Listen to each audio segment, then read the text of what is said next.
Right, welcome back. This is Yankee Doodle Dandy Part 2. My PC says it's 17 minutes, it's 17:07, so 7 minutes past 5. It's going to start at 5:15, so we've got about 8 minutes to go. But they never really go off on time, to be honest, so they always go off minutes late. I don't know if it's the way they do in America, but it's all very well organised, I will tell you that much. Seem to have it pretty well sussed. Now, from an in-running trader point of view, I like the fact it's like ground racing in the UK. The colours stay the same, so you've got horse 1 is drawn in trap 1, horse 2 is in trap 2, and horse 3 is in trap 3. They don't do, you know, top weight and all that sort of stuff.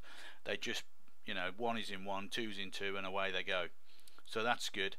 Now, they have to have matching caps. There's number duck. He's got white saddlecloth and he's got a white cap on.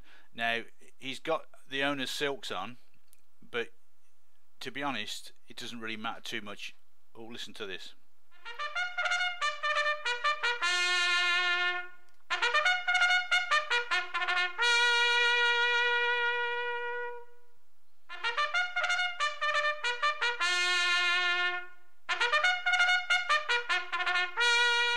Definitely the best thing about the American race, and I love that.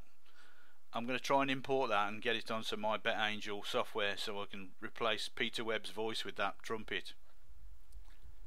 The horses are now moving onto the track for the first race. It is the first of 9 to be run at 1 mile. Right, okay, so Tampa, you just said this is on the turf. They've got a dirt track which they're actually walking down now, you can see, but they've got dirt and they have turf. So some races are over the turf and some are on the dirt. Generally speaking, from what I've observed, the 5 furlong, 6 furlongs races more often than not are on the dirt. The longer races are on the turf, although they do run mile races on the dirt sometimes. I don't know how they decide that, to be honest. I don't really care. When it does come to the dirt, if you get a big field, this has only got 10 runners. Sometimes they get 13 or 14. If you've got a big runner field, there's a lot of kickback. So if you get a 5-6 furlong race and your horse isn't prominent, if you've backed a winner or trying to back a winner and it's not prominent, there's a hell of a lot of kickback. So you want your horse to be prominently run, to be honest. There ain't too many come off the pace from what I've noticed on the dirt. Makes it a little bit easier to trade, I guess. So, one thing which I do like about American racing, which is very good, you'll notice there that's number 8 just on its way down, and he's got what they call a pony horse, or they'll just call it a pony, and it's to keep the horse calm, and they get escorted down to the starting gate. And I've been watching the American racing for, as I say, for 3 weeks, literally every day for 3 weeks, and I've only seen one horse that's actually broken free and gone bolting off. They generally stay very calm, whereas in the UK we seem to get more than their fair share of horses going doolally and going bombing around the track. So I think it's a good idea having these to sort of walk them down. So where are we now? We're about 4 or 5 minutes away. I don't use the ladders in play. I use, let me show you what I use. Let's get rid of that for a second. Right, I use the one click is the thing I use most, and I have all my servants set up so when I place a lay bet it goes in and then the servants automatically put the back bets in for me and it's all done automatically. So all I have to think about is the one horse I'm going to lay. I click it and that's it, job done. Now the only thing you get in the America, because it's 1, 2, 3, 4, 5 and they don't list them in like on Betfair, normally ladder 1 would be the favourite and ladder 2 second favourite. I mean sometimes it changes around, but generally that's the way it works. Obviously you don't get that here.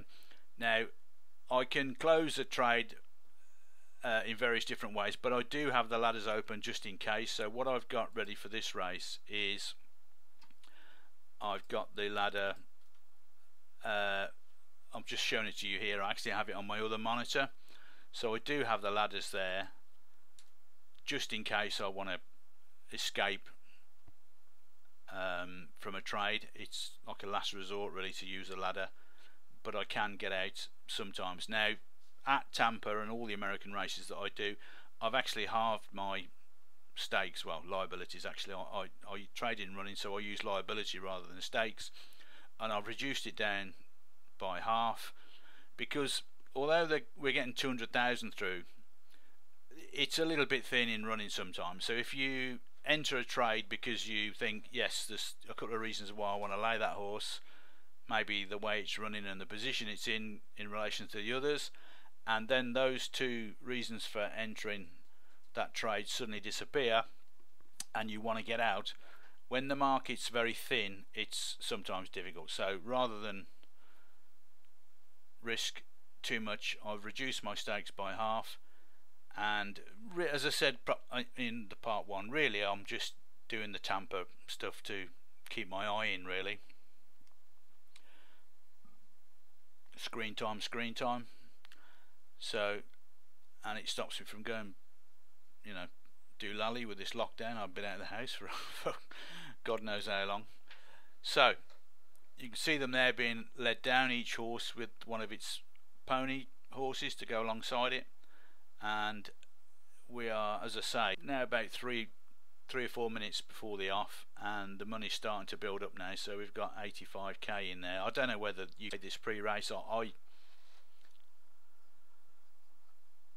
This event will start in trade 60 seconds. Pre-race at all. You don't need to put a bet, even put a bet through to get the video up, which is good. This event Right, starts it's saying in 30 seconds, but it won't be then. As you can see, they're not even down at the gate yet. So it's going to be 3 or 4 minutes yet at least, and I'm confident that it'll be nearer 200,000 than 100,000 by the time it goes off. There's not a clear market leader. These are the three shortest prices: Trap 1, 4 and 8, and so because of that there's no big money on any of them, to be honest. Now, one thing which is weird, you can see the prices here. You've got, this is in America, look, you've got this one's trading at 2s,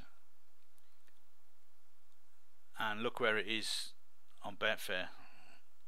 I mean, you always get a better price on Betfair than the bookies in the UK, but you don't normally get that much of a difference, so it's weird. I don't know if there's some angle there, but I'm sure that if you were a punter in America and you've got a mate in the UK and you said, look, I really want to back this favourite, and you said, yeah, okay, then I'll put a bet on for you, I'll get 4.1 for it. I mean, that's a hell of a difference, isn't it? Especially on a favourite. Oh, we got joint favourites now. That's trading at 2s as well, but that's even that's like 3.55, so it's weird. I've seen horses that are trading, say, at 5s on in the American bookmakers, and they're like 20 to 1 on here. It's crazy. It really is weird the way it works. And then alternatively, sometimes they've got a favourite and the Betfair favourite's an entirely different horse, so it is a bit strange. Anyway, I'm not too bothered about pre-race. I'll just let that go. So I'm going to move that back where I normally have it on my screen on the other monitor. I'm going to, obviously if there is an opportunity to trade this race, I will do so, but I'm not going to run the video while I'm trading. This isn't any sort of instructional video in how to trade in running. It's just to show you a little bit about what's available if you do want to trade Tampa. So I'm going to pause the video now and we'll wait. It's, as I say, that they're just getting down by the starting gate, so it's going to be a few minutes yet, and I'll just show you how much is in the market just before it goes off, if I remember. Down for the drive as they okay, swing around. I've started the video now because I'm already out on my trade already. I traded Trap 1. It got off to a really bad start. It's moving forward now. There it is. Look, it's going a bit better now, but it doesn't matter to me. I'm already out, so I'm happy with that. Let's have a look what wins. Here we go.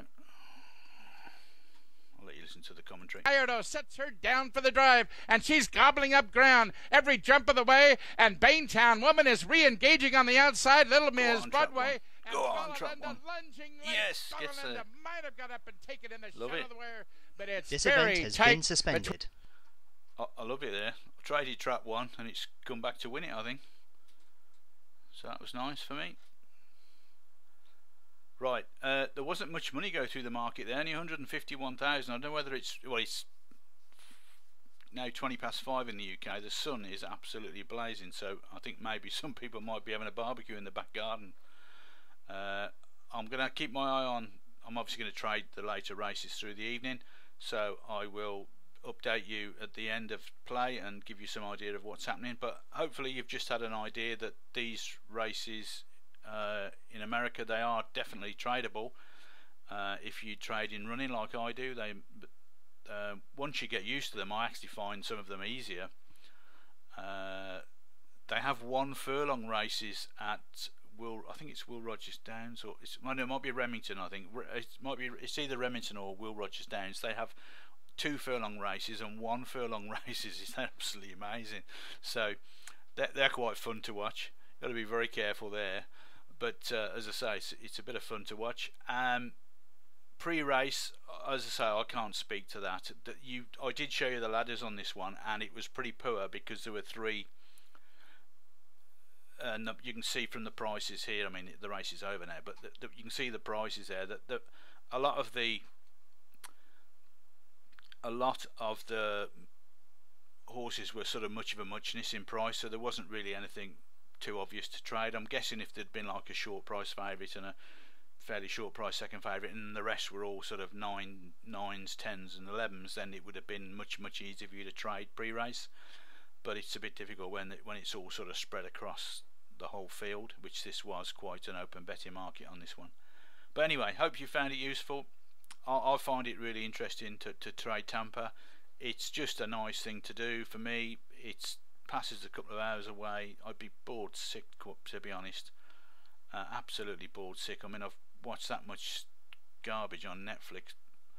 I've binge watched Tiger King and God knows what else, and I'm running out of stuff to watch now. So quite frankly, I'm really glad to be able to do this Tampa. So hope you found it interesting.